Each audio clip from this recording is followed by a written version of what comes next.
explorer by the name of Henry Hudson would traverse across the Atlantic in a contract with the Dutch East India Company. In his travels, he would explore a river valley that would eventually bear his name, the Hudson River. Within 5 years of Henry Hudson's voyage, a trading post would be founded across the river at a spot known as Fort Nassau.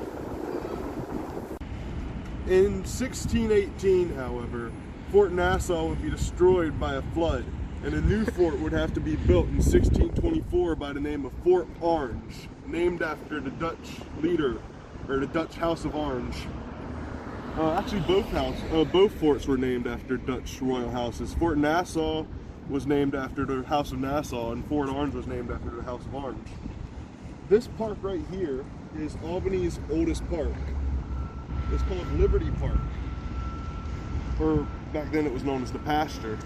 And it was around when the English showed up in 1664 and took over the established area around Fort Orange, which at that point was known as Beverwijk in Dutch, Beverwijk in English.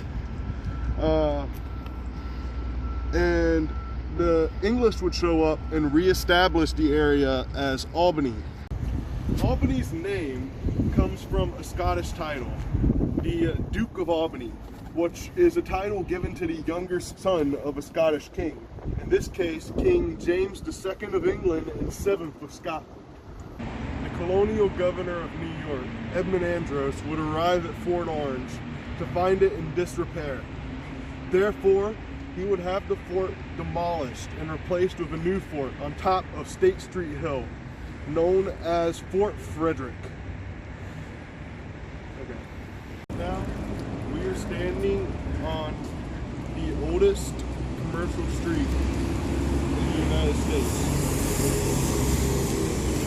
It used to be a Dutch trade route that went from Fort Orange down at the riverfront out into the Adirondack Mountains in the Mohawk River Valley area.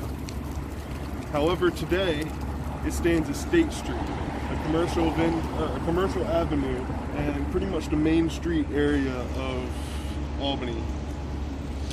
In 1754, a certain Benjamin Franklin would establish what is known as the Albany Plan of Union, an attempt to put the colonies together, or make the colonies work together to combat a common enemy in the French.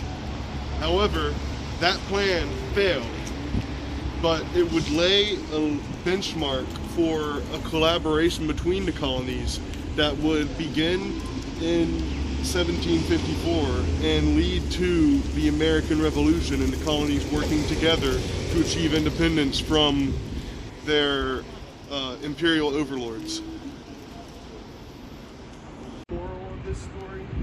Well, maybe it's the fact that cities that seem unassuming at first may have a history, a rich history to them. And they may, in fact, be, like Albany, the birthplace of ideas, such as Albany being the birthplace of American unity in the Albany Plan of Union. Therefore, don't judge a city just because it may seem boring or unassuming at first. Go there for yourself. See the sights, see the landmarks, see what is there to be offered, and maybe you will come out enlightened.